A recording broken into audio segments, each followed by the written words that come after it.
Greetings and welcome to Unit 7 of Module 1 of TALG, and this is going to be related to the program outcomes. Partly we have dealt with that in Unit 6, and in Unit 6 we have identified the program outcomes of general higher education programs. What you need to remind yourself is program outcomes of general programs are not going to be identified by accrediting agency. It is a university or the autonomous institution will have to identify. And also we out of the 12 suggested possible outcomes, we propose that initially institution should aim at achieving or attaining 7 program outcomes, because the experience in designing a curricula in a top down manner from program outcomes and program specific outcomes is relatively new. So, the goals can be kept little more to be kept moderate, and we confine ourselves to some 7, and we made a proposal of those 7 outcomes. And in that process we understood the nature of PO1 and PO2 and PO3 of the selected 7, and explored what kind of activities could be incorporated in different courses that could facilitate their attainment. And now coming to Unit 7, the goal is to understand the nature of PO4, PO5, PO6 and PO7 and identify some possible activities that could lead to their attainment. And importantly, write PSOs, program specific outcomes of a selected program. This is what our the goals of this particular unit. Now starting with PO4, the PO4 is related to individual and teamwork. The outcome statement is function effectively as an individual and as a member or leader in diverse teams and in a wide variety of settings. All activities in any organization are group activities, whether it is office work or as I said, one is working as a receptionist in an organization. Whatever it is, whatever be the activity that you do, it is always a group activity, and the group has to work as an effective team to meet the goals of the organization. That is the reason why everyone should train himself or herself both as an individual and as a team member. And an individual, after becoming a member of a team and identifying his or her role, should be able to work effectively to achieve the team's objectives in spite of personal differences with other team members. This always happens when you change your job. The team into which you are going is very different from the team you are used to, and anyone to be effective should have to learn to work with a different set of people with whom you may have several personal differences. And what are the possible activities that you can organize in a program to attain this outcome? One can give group assignments that involve group decision making, division of work through negotiation, that is one, or just simply give a group project without stating anything. Co-curricular activities that will require a group. Any co-curricular activity will generally involve a group of people to work. and the group may be E group also. You are not directly face to face interacting, you have a E group. But by merely asking a number of people to form a group alone will not do. It is necessary to develop rubrics to measure how good a team member one is and to make the evaluation count. If there is no, if the performance does not matter and it does not affect anything at all in your course or in your program, then people do not pay attention to that. So, you should develop a rubric, you should be able to evaluate the student performance, and you should give weightage to that in terms of the final grade of the student. The student should be provided with experiences as members or leaders in technical, semi-technical and non-technical teams. So, these are possible activities. Arrange for coaching to students on becoming members of teams. Generally, most of the institutions will have a BA program in either social sciences or psychology. So, the teachers from these departments can offer a short coaching program to all students of all programs.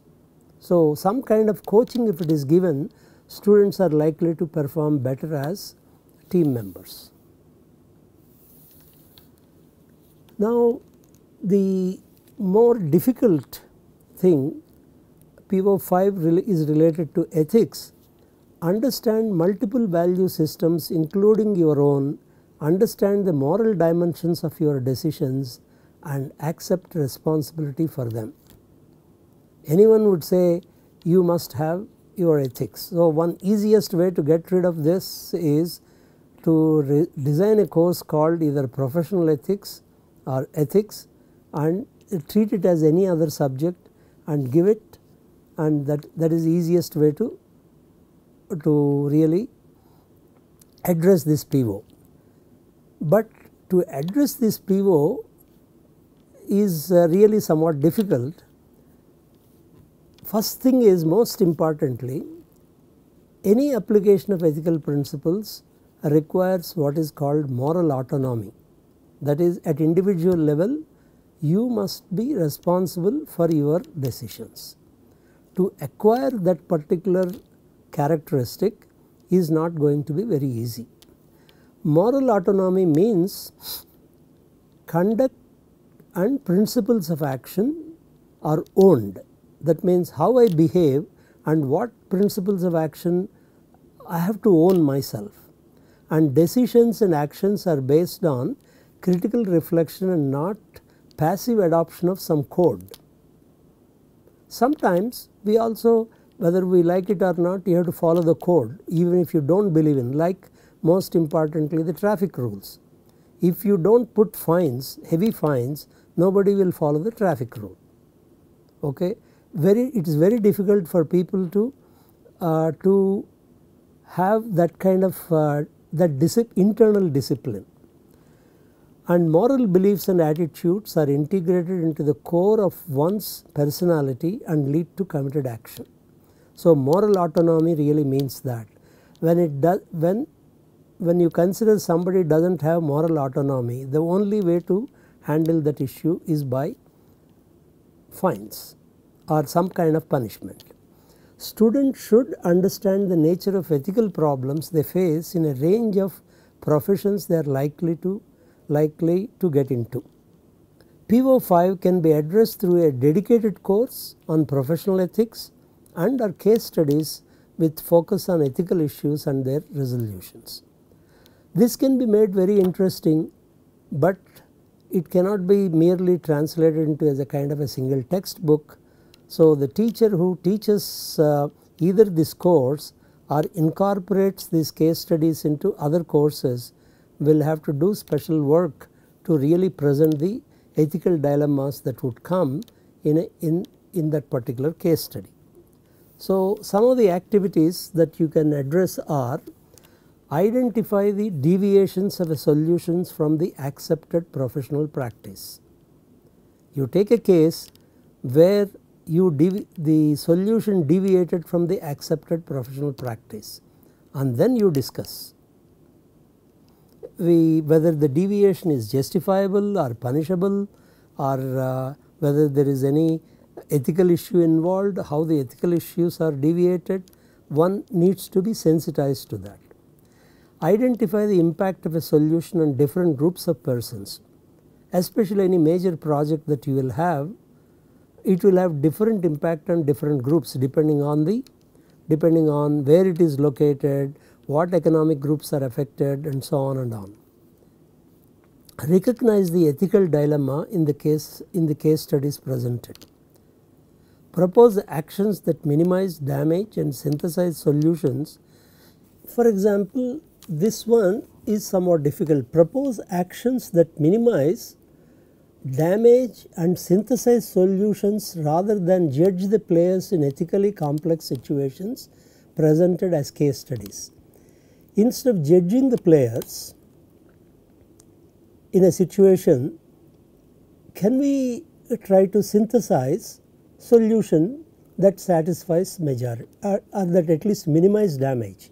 This is where compromises are required, and I am sure that all of us are familiar with this kind of compromises that are constantly addressed in a variety of politically oriented cases. Now, environment and sustainability, once again this is an issue that everyone today is familiar with. First of all, there is environmental damage through all our human activities, and on top of that the style of life that we are building is not sustainable over a longer period of time. So, the PO6 is understand the impact of technology and business practices in societal and environmental contexts and sustainable development. Now, students should understand the need for sustainable development. Whether do you want to give it as a course or a series of lectures, that each college can decide. Students should understand the impact of technical solutions and policy decisions on people and environment. This can be given through as case studies or part of a course or whatever have you. Students should demonstrate the knowledge what can lead to sustainable development. And now, what are the activities that are possible for this? Understand what sustainable growth is. Case studies and courses on ecology and environment and sustainability, such formal courses do exist. So, one can incorporate a course like that. In fact, UGC requires a 2-credit course on ecology and environment be made compulsory. Okay. But that does not automatically lead to the sustainability issue. You can also have a course on sustainability or a set of case studies. So, case studies incorporated in some courses that will bring the attention of the students to sustainability issue. So, if you are incorporating a case study in a course, the assessment could be in terms of students' perception of impact of a solution or policy decision on sustainability and environment. So, the way the course is designed and conducted and also the student performance is evaluated will have an impact on to what extent PO6 is attained. Merely giving a series of lectures on sustainability or environment do not automatically mean that you have attained PO6. Have you assessed the student and have you evaluated the performance of the students, and did you count that in the final grade of the student? Until all these 3 activities are done, mere lecturing or presenting case studies does not lead to attainment of these POs. And finally, PO7 is related to self-directed and lifelong learning. Demonstrate the ability to engage in independent and lifelong learning in the broadest context of socio-technical changes. Now, we call it triple L, that is lifelong learning. is a concept of learning that enables us to deal with continuous change in the life and practice of any professional. Okay. That because we now accept what you are at the time of graduation not going to be the same, let us say 5 years from now. You are working in a different environment and a different kind of activity, the nature of profession itself will keep changing. So, lifelong learning is the ability to continue one's own self education beyond the end of formal schooling. If you look at present days advertisements either on the radio or on the TV, as you can see that there are so many institutions keep advertising that if you want to move up in your profession, you can come and attend, you can come and credit such and such a course, get certified in that. So, to that extent, unless you are willing to continuously learn, one may not be able to progress in one's own profession. The technological changes obviously in the last 100 years should convince all of us that learning is a continuous and lifelong pursuit. There is no choice. It is not possible to progress in one's career only with the knowledge and skill set acquired at the time of graduation. Okay. And what are the activities that you do that can promote this ability? Determine the knowledge, skills and attitudes needed at the beginning of a project. For example, one can present a hypothetical project and ask the students to write a report, and before you write the report, what is the knowledge, skills and attitudes that are needed to execute the project can be first determined by the students. Develop strategies to acquire the required knowledge and skills, because we are not this kind of self learning, you are not sitting in a classroom and attending lectures. How do you must develop your own strategy to acquire the required knowledge and skills. Acquire the required knowledge and skills outside the classroom, not inside the classroom. Participate in professional development, professional society activities and co-curricular and extracurricular activities. By participating in this, you are continuously learning on your own. So, during the 3 years, if you participate in various activities, it should be possible for a student to realize the importance of continuous learning, continuous updating of one's own knowledge and skills, and also how to go about getting that kind of knowledge and skills. So, we looked at the 7 program outcomes. It is not easy to integrate, but one should make an effort. That is where the curriculum design and implementation will have to spend significant amount of time to kind of demonstrate that we are truly attaining those 7 program outcomes. Now come to program specific outcomes.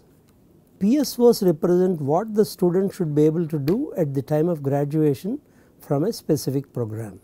If you are doing BSc in zoology, at the end of 3-year program in zoology, what kind of outcomes you should attain which are specific to zoology, because your design of the program will depend on what kind of knowledge and skill set you want your graduates to have. Because zoology, if you take, it is such a vast discipline, you are selecting something from that. So, you are trying to communicate what you are selecting through these PSO statements. They are program specific and we do not write too many of them, 2 to 4 in number, and need to be defined following a well documented process. This is not the job of one individual or one head of the department, but it should be done by a group of people or a committee that is specifically constituted for it. Now, we will call them as all outcome statements will have to start with some action verb. Here as far as PSOs are concerned, you can have one or more action verbs, several action verbs can be used, and some examples we have given below like formulate, specify, conceive, design, plan, architect, build, implement, test, operate, select, and so on and on. You do not have to be restricted to the indicated action verbs. You can also coin some action verbs that truly represent what you have in mind for your program. And the action verbs should be followed by clearly identified knowledge elements belonging to the disciplines of the program. Sometimes a program may have more than one discipline as the core. Sometimes it will have only one discipline of the program of concern, and if required by the conditions under which the actions have to be performed. So, you not only talk about the knowledge elements from a particular discipline, you also talk about the conditions under which the actions have to be performed. Now, the only way to demonstrate is by giving you some examples. Now, PSOs of BSc Zoology, this is sample, okay. It is not saying that all BSc Zoology programs have to be given this way. These are about 2 or 3 faculty members as a group have written in one particular case, in one particular instance. You may agree or may not, you may disagree with what is presented here. Understand the nature and basic concepts of cell biology, biochemistry, taxonomy and ecology. Analyze the relationships among animals, plants and microbes. Perform procedures as per laboratory standards in the areas of biochemistry, bioinformatics, taxonomy, economic zoology and ecology. Understand the applications of biological sciences in apiculture, aquaculture, agriculture and medicine. This is one set of, you cannot write, should not be writing more than 4. It is preferable to capture as much detail, that is when you write this sentence you can make the sentence longer, adding various adjectives as well as specific knowledge elements to make it rich. But a PSO is only one statement, one sentence. Each PSO is one sentence and you can write a maximum of 4. Now, BA in history. Understand historical facts about the formation of societies and cultures of the world with emphasis on India. Distinguish between primary and secondary sources and understand historical interpretations. Analyze contemporary social and political issues in historical perspectives. Write well organized historical arguments in the form of essays or reports. This is a set of PSO for BA in history. Again, it is for the teachers or the concerned experts in this area to decide whether this is the kind of BA in history or a program in at undergraduate level in history that you want to do, or you want to add more specific details into these statements. Another example, BA in economics, understand the basic concepts in economics. Understand the characteristics of Indian and world economy. Analyze macroeconomic policies in India. Determine economic variables, GDP, inflation, BOP, poverty using statistical and econometric tools. That is what these are the 4 that were shown as representing BA in economics. These are examples only. We will not be able to show examples of all programs, and once again we will be adding a resource document to the course to give a much larger number of samples of PSOs of undergraduate programs. You can consult them. Based on that one can write for one's own program the PSO statements. the exercises that we would like you to do is suggest 2 activities each that could facilitate attainment of PO4, PO5, PO6 and PO7. Write 2 to 4 sample PSOs of your own program. This is as an individual, not for the college. As an individual, can I write? Because I know my undergraduate program, can I write? And if you can share your responses with the instructor, we will be thankful for it. And in the following unit on taxonomy, we attempt to understand that there are mainly 3 domains of learning and all our experiences have elements from all domains. And we describe the structure of revised Bloom's taxonomy and understand the cognitive levels, remember and understand of revised Bloom taxonomy. As you can see in sentences like this, same word comes twice. One is used in a very specific sense, the other is possibly used in a more commonsensical way. So that will be the unit 8, and thank you for listening.